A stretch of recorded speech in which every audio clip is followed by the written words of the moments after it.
Hi, Michelle. Hi, Colleen. We're back. Yes, we are. We had a little hiatus, but we're Uh, back. well, hey, yes, we have a really special episode today. We had the chance to sit down recently with Theeda Murphy, Hmm. and Theeda is a local activist and also really sort of the preeminent person. I was going to say scholar, but she really does know what's going on with Core Civic here in Tennessee. And so she gives us a little bit of a breakdown Hmm. on that for-profit prison that is based here in Nashville, Tennessee. Yes, and she will, in her piece, will talk about her background as well as a longtime activist around policing and prison and incarceration, the incarceration nation that we have here.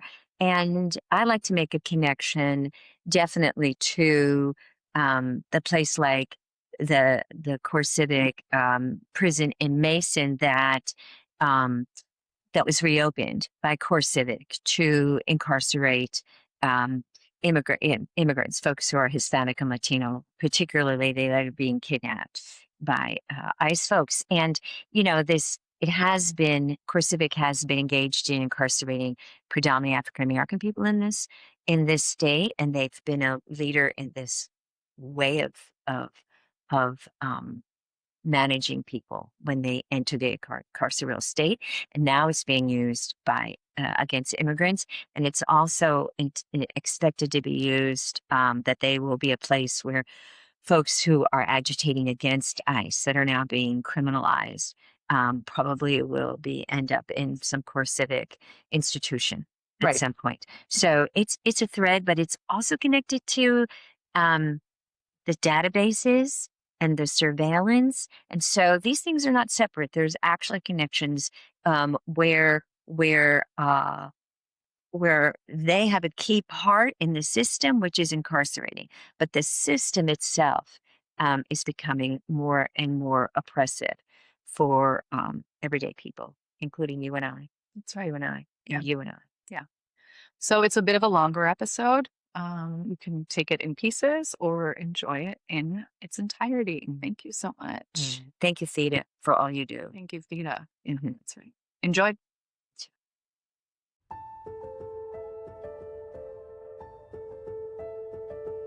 So we're here with Theeda.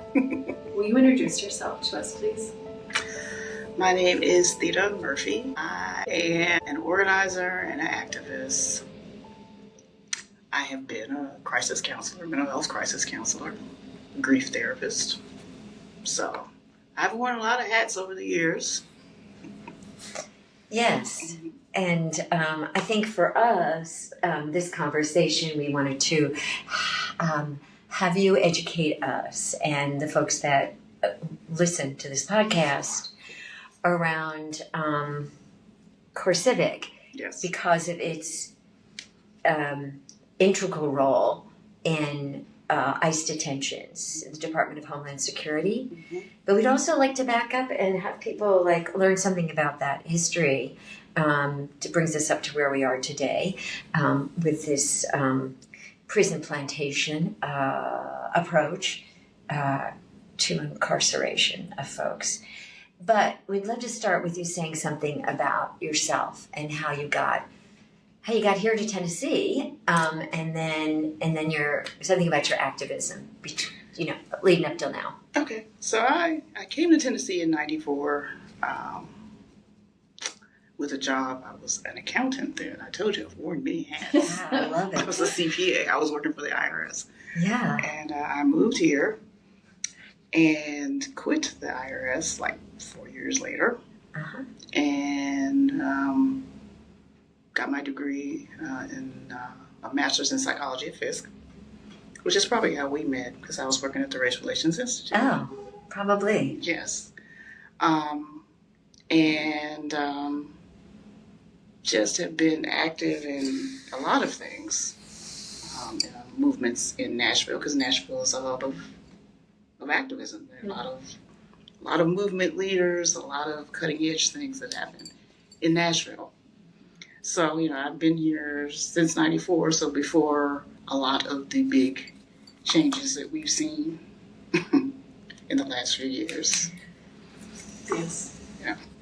And I would like to point directly, and I think this is really where I got to know you, was the community oversight board work that you did. And because of the murder by the police here in Nashville Jacques Clemens. of Jacques Clemens. 2017. 2017, yeah. So I knew you were like active before that, but that like really Yes.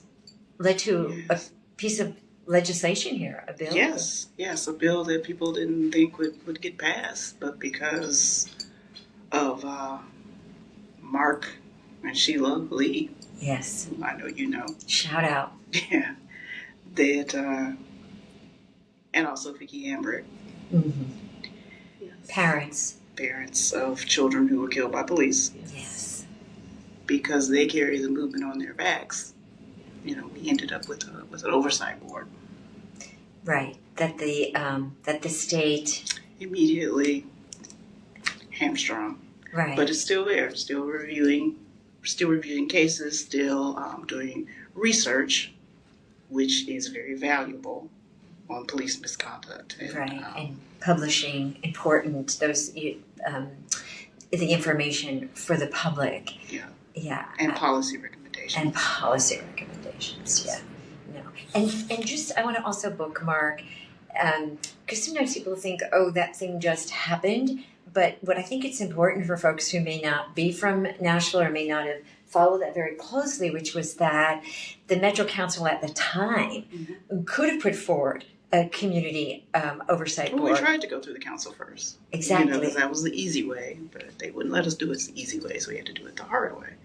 Which But meant we did do it the hard way, which meant going out and getting signatures for a citizen-led referendum. which is how many signatures? I don't remember. Significant number. It was a significant number, and I don't remember right now either. But it was over what we needed. Yes, it was way over what we needed because so many people. That was a moment in which the whole city galvanized around. We've not been able to catch that lightning in a bottle since then. It can happen again. Lightning can strike twice in the same place. But so then getting enough signatures so that it could become a referendum. Yes. And then getting enough people in the city to be educated about it, Yes. so they would vote for it. Yes. So it's incredible amount of work. I have a lot. I honor so much people who worked on that, and it has had an impact because there is an effort to. It's a way to hold accountable the police department to this community. Maybe not the exact way that was wanted, but still, it's they a balk tool. at any small. They balk at. Yeah. Any accountability, any oversight. Anything. Right. Yeah. Yeah. Yeah. So that's great for folks. Thank you for that. So, yes, but you've specifically been looking at Core Civic itself for some time now. Can you talk about kind of your interest in that and where that comes from? So, I got involved. How did I get involved working with insiders?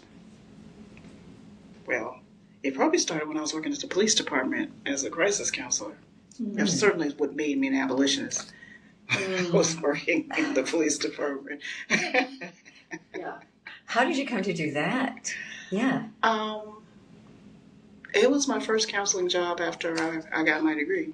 Mm-hmm. And Dr. Green, who was a lovely human being, and has passed away now. But at that time, she was very serious about behavioral health within the police department, both in providing services to people who had been harmed, as well as providing services to officers, and making sure that officers who were on the street were, mentally sound. And she ran into a lot of flack because of that, because of her dedication to doing that. And the whole idea of having counselors within the police department to serve the public in my experience there, I found out that didn't work, because my goal in coming on the scene and dealing with people is different from their goal.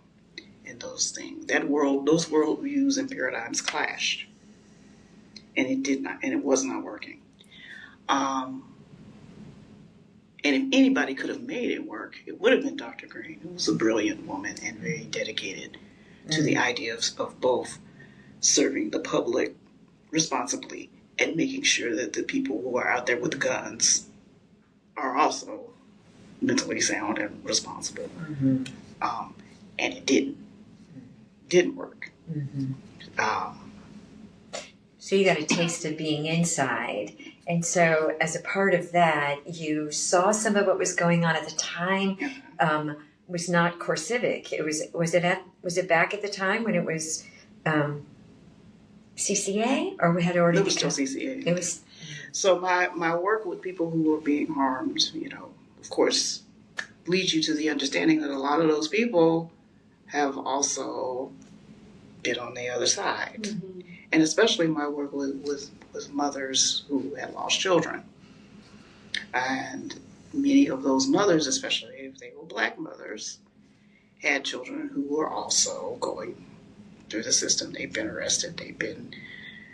so their perspective about what should happen to the person who killed their child is different. Because they understand the system very well. Very well. So walking through parents through that system and seeing how it isn't about justice, and it's not about rehabilitation, and then realizing that a lot of people are making money off of that. Mm-hmm. When you say it's not about this, instead it's about... It's economic. It's economic and punishment. Mm-hmm. Control, power. Control. Maintaining systems of oppression that have existed since this country was founded. That's what it does. And it does it very well. Yeah. Mm-hmm. So Core Civic, CCA. So... back in, now I can't remember the exact year, but in the prison, the TDOC, the Tennessee Department of Correction, was under federal jurisdiction for a while. They were under a consent decree, and that was because certain people on the inside filed a lawsuit, a class action lawsuit, regarding the conditions. Mm-hmm. And so the state went under a consent decree from the Department of Justice. And at the resolution of that decree, this is where the three guys we were talking about, the head of the former head of the Republican Party, the real estate developer, and the former prison warden. So let's name names: T. Don Hutton, and Thomas Beasley, and then the third person whose name I don't have. I can't remember. Right yeah, now. that's but okay. The prison, that's the Texan prison war. Right. Was that during Clinton administration? Was that during the Clinton? Because I know Bush was when they first got a contract under Bush. Yes. But yeah. Yes, the early 90s. Right. They were, looking at the Tennessee Department of Corrections struggling to meet this consent decree. And they got the bright idea. They got together and talked. And then their initial approach to the Tennessee Department of Correction was, we will come and take this whole system off your hands for some measly $2 or $3 million, something like that. We'll take it all off your hands. You won't have to worry about it. Let us manage it, the whole thing. Well, the state of Tennessee didn't go for that. They didn't go for that. But they had realized that they could make money on managing facilities, so their first contracts were federal contracts. Mm-hmm. And the first facility they had here in Tennessee was in Mason, and it was a federal. That was a federal. I had a note that in 1983, that's when Hutton and Beasley had their first immigration detention center they opened with under a contract. Which would have been a federal contract. Yes, exactly. Yes. Exactly. Yeah. So the state of Tennessee, was at first very serious about not having private. So they had put restrictions in place where there could be no private operation of a state prison. They figured out how to get around that by going directly to the counties and making the contract with the counties. And so then when they make the contract with the counties to have the state prison there, the contract is actually with the counties and not with the state. So they become the operator of the facility. That's owned by the county. Yes, that's owned by the So county. the first one for that was South Central in Clinton, Tennessee. Gotcha. And so now they operate 4 facilities here. Can you name those? Yeah. There's the Mason. There's South Central, 4 prisons. Yes. So South Central, Hardeman County, the Whitefield facility, Trousdale. Yes, notorious. And then the other facility in West Tennessee. So 4. Mason. Well, Mason is federal. Oh, that's right. Mason That's has right. always That been got federal. reopened. It got reopened For as soon ICE. as they started getting those ICE contracts. Right. Yeah. Yeah, and that's like their contracts are so lucrative. Oh yeah, they make a lot of money. Yeah. Yeah. And the facilities all have the same problems. Talk about that, please. They're all chronically understaffed. They all have all overcrowded. And they all have issues with people not getting medical care. Yeah. Not getting adequate food. And violent. Very violent and always full of drugs coming in and out. And they're not just located, CCA is just not here in Core Civic. It's not just operating in Tennessee. No, it's nationwide. Yeah. It's got facilities in Arizona, Texas, and other places that I can't think of. But yeah, they make a lot of money. Yeah. Was Core And they were the first. I was supposed to They ask. were the innovation. Were they the innovators? This is the innovation These out of gentlemen were the Tennessee. innovators Yes, out of so we Tennessee. should not be proud of that. With their headquarters in Brentwood Yes. at this time. Initially in Nashville, Yes. but are a nice, clean, white Brentwood. Let's just put it out there. I'll put that out there. Yes. And then the GEO group. Is it GEO? GEO, yeah. The GEO group is like their competitor? And there are a couple of other ones too. Yeah. But those are the 2 big ones in the country, right? Yes. That tend to have Yes. the most. And that really, let's sort of jump a little bit more into present day, which is they've so much money has been dumped into their facilities to house. So much, they have gotten so much money, but remember what I said about the problems that they're having. Yes. Yes. Like Trousdale is the perfect example. Trousdale was built brand spanking new in 2016. Within a month, someone had died because of an overdose. And within 6 months, their first warden just quit. No explanation given, just quit. Interesting. And then they were already having problems with the facility. The facility is new, but you're having problems with maintaining heat, and it's new. Why are you doing this? That's the perfect example of that. So, they constantly run into problems either with the immigration facilities or the prisons that they operate with these issues. So at some point you have to realize that's probably their business model. Right. Yes. And they won't say that, but that's probably their business model because it's extremely cheap to run a facility like that. Right. Mm-hmm. You know, it also leads me to like be wondering about when they were incarcerating people who were not being kidnapped by ICE, you know, which has really jumped their business up significantly. Yes. But previous to that, they were housing people who, a large percent, were African American Oh yeah. individuals. Oh yeah. Right. But that's who comes through the system. Correct. That's what's up in their facility. Correct. And so, you know, this thing, it's I'm curious about the shift because folks who are immigrants, like as you look at it, is it like the business model is now these folks are moving through rather than the old business model, whereas people would be there for longer periods of time? Like, is there I'm just curious if there's some difference in their model right now.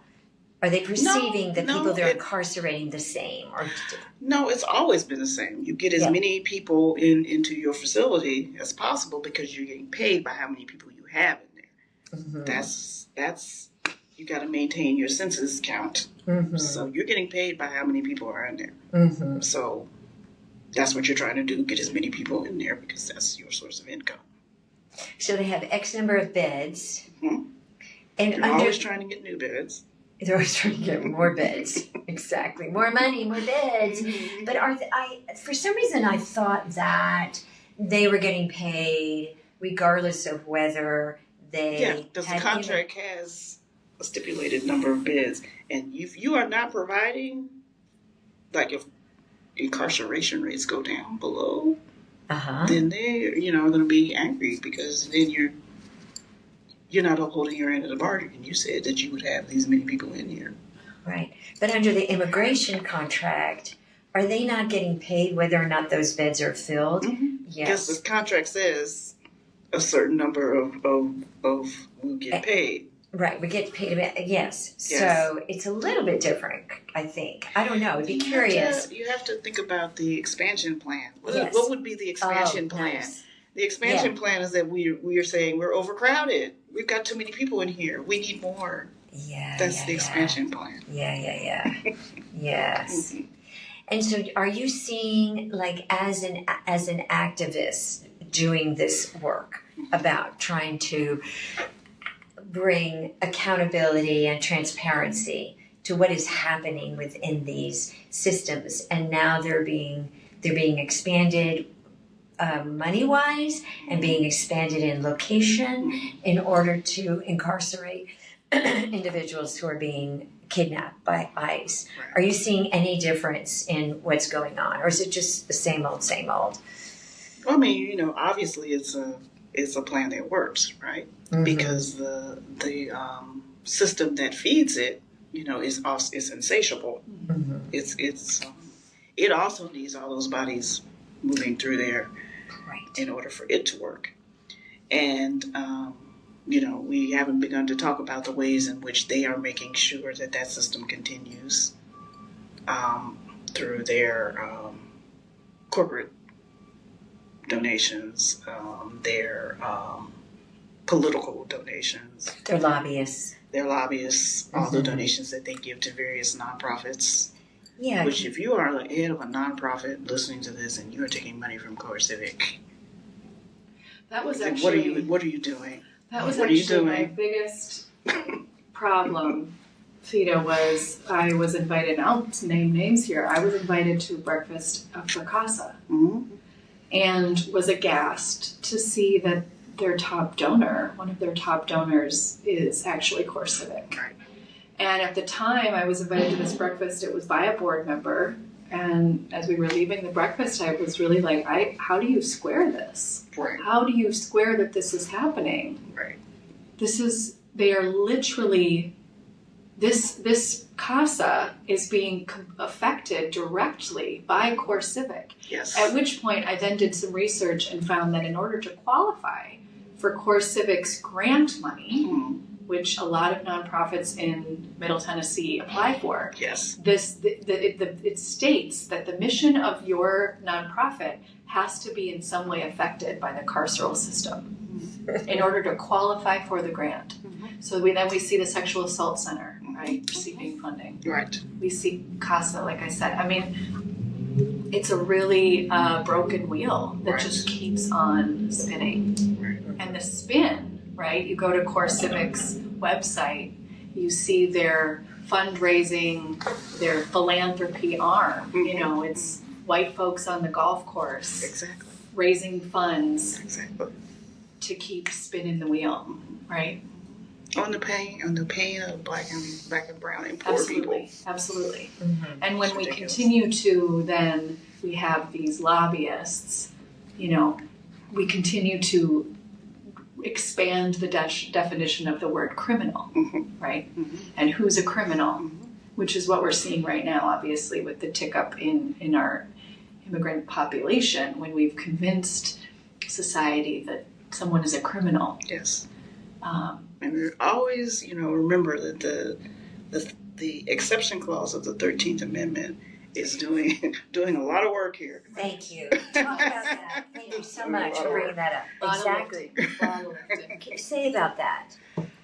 So, the 13th Amendment is the amendment that allegedly, supposedly, abolishes slavery forever. But it says that, and then there's a big but.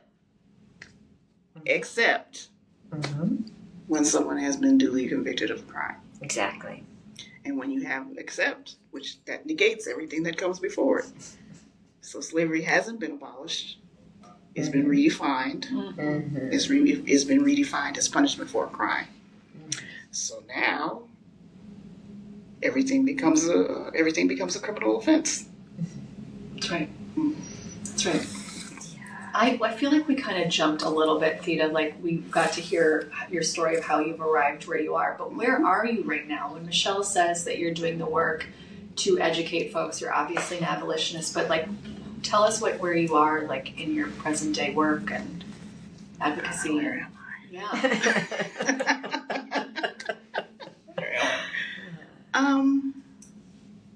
For the work that I'm doing here locally in Nashville, we are doing a lot of invest-divest work.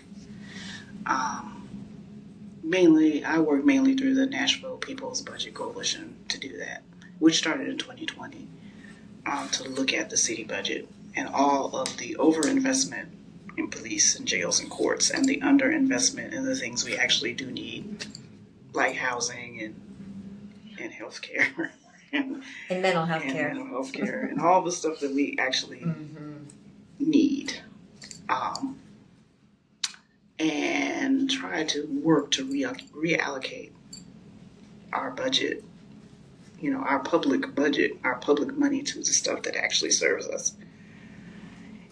And expanding the definition of public safety because there's nothing stabilizes a neighborhood more than people who have good housing, and people who have access to, and people who are healthy, have access to health care, people who are educated. That's what really causes public safety. Those are the real causes of public safety. So, that's something that we have been working on since 2020, formally working on. And this budget cycle, we have succeeded in getting the city to make some real commitments into social housing. We're still working on the public safety part of that. That's a little harder to budge, but mainly that's what I'm working on now. I do have my job as an organizer is mainly outside of Nashville in the ring counties. But in those counties, what I'm seeing is a lot of displaced Nashvillians who are actually working in Nashville, but they can't afford to live here. Exactly. So those counties are tied to Nashville in that way. So whatever happens there affects us. Not to mention the fact that most of the harmful state policies that affect Nashville coming from those rural communities Right. because of those rural legislatures.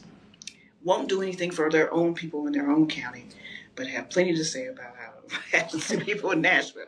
Amen to that, sister. So my work as a rural organizer is going in there and organizing those people to say, hey, we are actually the ones that voted you in, and we don't have a hospital. Right. That's right. So, you know.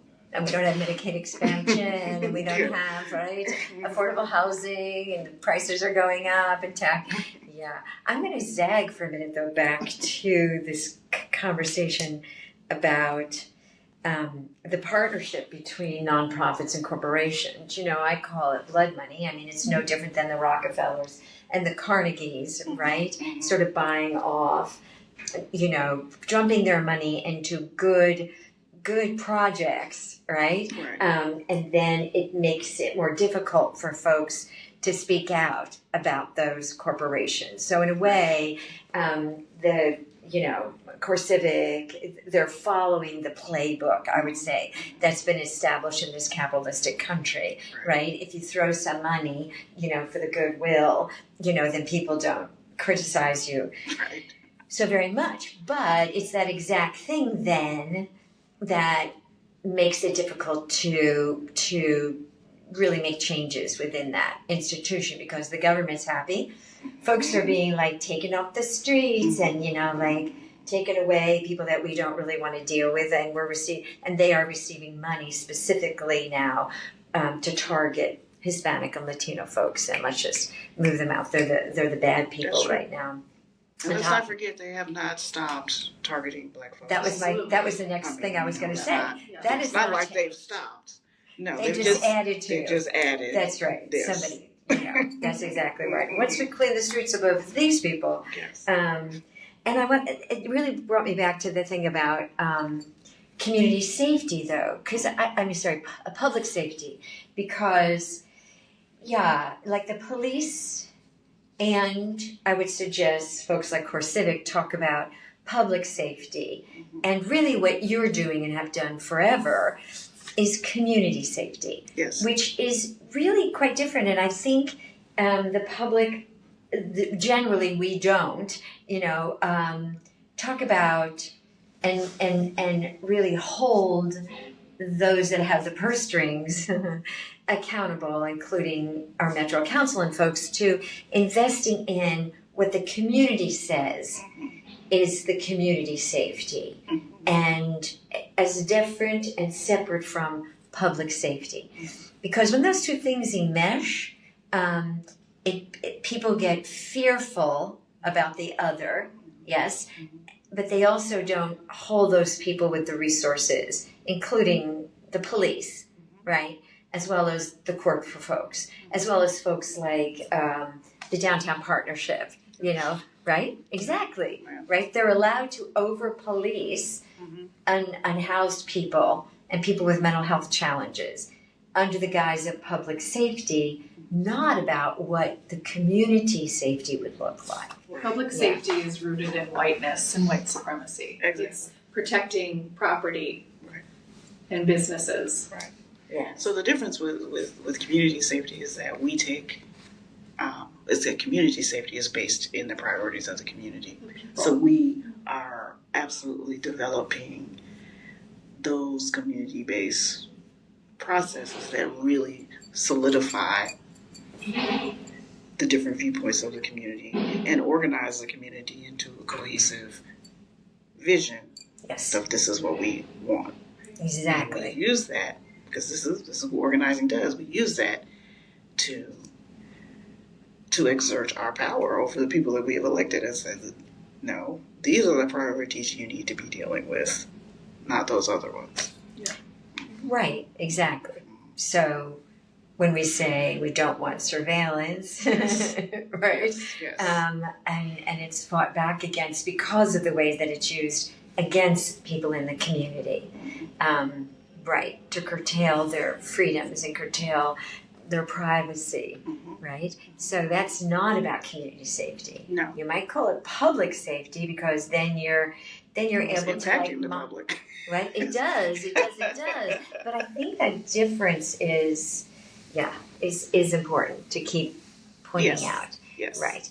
And focus, that's why people like Core Civic on their websites sort of promote themselves as keeping people safe from these They have some others. sort of tagline about promoting the public good or something like that. Yeah.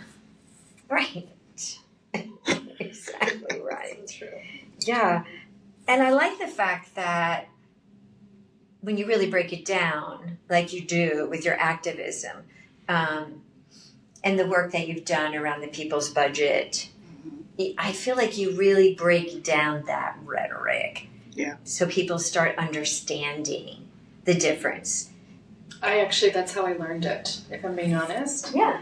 I've had several, first of all, Community Oversight Board was one of the first. I showed up to a meeting in South Nashville, and there was a breakout, and I was a very uneducated white woman in that room and learned a lot that I did not know. Again, I was raised to believe the police keep us safe because I'm a white woman, right? And that was the first place where I was whoa, really exposed. So, and then the other place was when I did my very first Community Oversight Board survey. Mm-hmm. And I had to really unpack a lot of things that I was what does make my neighborhood and my home feel safe? Yeah. And again, it was another place where I was doing more deconstruction work. So two things that have really been impactful in my Nashville life, you were behind it. And I think that's really important. Yes, please take it, Theeda, own it.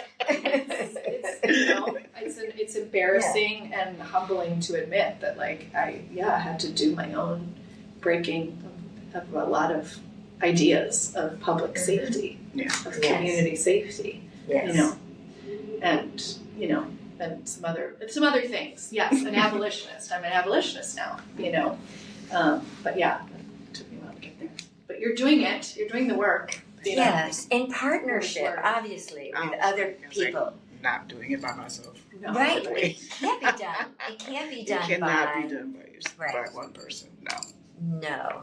But sometimes it takes, I will say, Theeda, I loved it so much. There was we were outside Brick Church Park, and we were holding a demonstration because of the work in kidnapping and incarcerating folks who are Hispanic and Latino folks here. We know that well over 90% are not in any way folks who they say they're targeting with some kind of criminal history. No, not at all. As Colleen was talking about earlier, and you so clearly spoke up about the need to look at Core Civic and its role and its history in targeting Black folks. Yes. Exactly.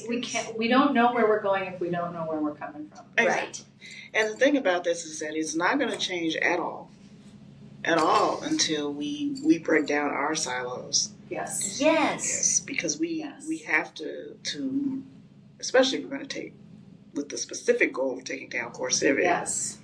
You're not going to take it down unless the people who are imprisoned and the people who are kidnapped in the immigration camps come together and work together.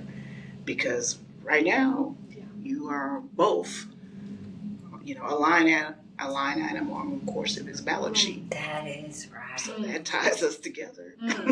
Absolutely. And it is.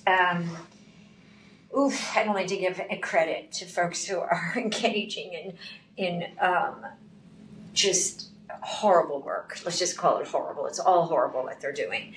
And people are engaged in that work. I don't like to give them any credit, but I would say that by keeping people siloed, this is where African American people are. This is where brown people are, Hispanic and Latino.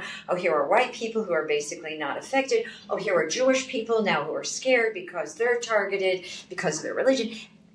The ability to keep those entities separate is that's where we give our power That's where we give our power away Right. to a corporation like Core Civic Right. and make it extremely. These are white guys that are running this. It doesn't have to be. Yes. A lot of the workers actually are folks who are not necessarily white. We even see that the with frontline ICE. workers who, by the way, Core Civic, a Core Civic CEO has a very shitty job. It's terrible. Why do It's you a say that? terrible job. Why do You're you not say getting paid enough to have to deal with. You are the only person who's on that entire, and so you have to deal with everything that's going on there. And since you're the face of Core Civic, everybody in that cell block hates you. that? And Yeah. if they attack you or something, Core Civic's not going to help you. They're not Yeah. going to do nothing for you. Yeah. You don't get paid Yeah. enough for that. Yeah. That's why they have trouble hiring people. But that's where most of the black people are working. Yeah. There. Interesting point there. It's a terrible job. It's a terrible job, yes. And also the folks who are, we see that like also with, where you see sometimes face to face with some of the ICE folks Mm-hmm. who are African American or sure look, even though they've got their coverage and you can only see their eyes and say their forehead, you know that they're Hispanic or Latino descent. Maybe not this generation, but a generation or two before. Right. And you also sort of go, we can challenge you for why you're doing this work, and it's also work that so many people, that are white-skinned people don't want to do, right? Right. So those are jobs that are open. Yes. Yeah, and then so it's a complicated mess, but this privatization, I think, also is what happened with the nonprofits. The business model to make money off of the pain of people in this society was something that was also laid on the nonprofits. You have to act like a business. So on all the boards became all of these That's right. heads of companies That's who were right. like, this is the way we do this. So you take the humanity out. You take the ability to have empathy. You take who are you serving? Are you serving, sorry, I don't mean to carry on a little bit, but you know what I'm saying here, right? And so it's like this, it's not a surprise in a capitalistic system that you use a business model as like how you're serving people, but who are you serving? Right. Serving- Well, nonprofits do act like profits. I mean, the distinction at this point is only on paper. Right. Mhm. Yeah. Is there something we can leave folks with, Theeda, that may want to learn more, may want to get involved, ways in which people can sort of tap in here? Is there anything we can leave with them? Nashville People's Budget. Yeah. Yeah, if you want to get involved locally, Follow the money. follow the money. Let's talk about using our taxpayer money for us instead of for tourists. Mm-hmm. So locally, I would say that, but then my primary focus is local. I don't even really pay attention to what's going on beyond local. Yeah. So I would say don't discount your local politics. I'm going to make a plug here for getting involved in local organizing, because local organizing has large ramifications for moving up, but it begins locally, and it is easier to cross differences with your neighbors when you're talking about a problem that is like affecting you in your backyard, all of you. Mm-hmm. So, as you can see, the data centers is a good example. Is going across because nobody wants a data center in their backyard. Mm-hmm. And so now you're forming relationships with people that you probably wouldn't form relationships with politically because nobody wants a data center in their backyard. Mm-hmm. So that's why local organizing is so powerful. And then having those type of relationships with folks, it builds. That's what builds power. That's right. So that's my plug for local organizing, and that goes upward when people are doing that. I love that. I do too. Yes. Thank you. Thank you so much for sharing your experience, wisdom, insights, So good. philosophy. Thank you. Thank you for having me. Oh, It's a sure. pleasure. Yeah, Talking to definitely. me. Definitely, you are a treasure. That's right. Yeah, Thank you. for this state as well as for Nashville.